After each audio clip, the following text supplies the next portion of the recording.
Hello, what's up, guys? I hope everybody is well.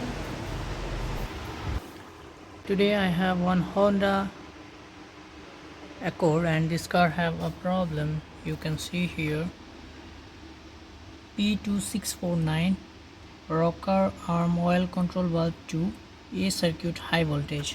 Okay, I will show you where is the location in this one. P2649 rocker arm oil control solenoid 2. Here is the engine room. This is 4-cylinder Honda Accord.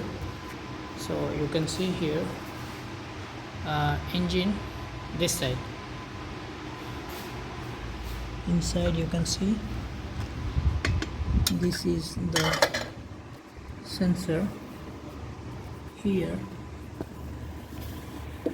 engine back side, see this one, this is the sensor. Okay, see this one.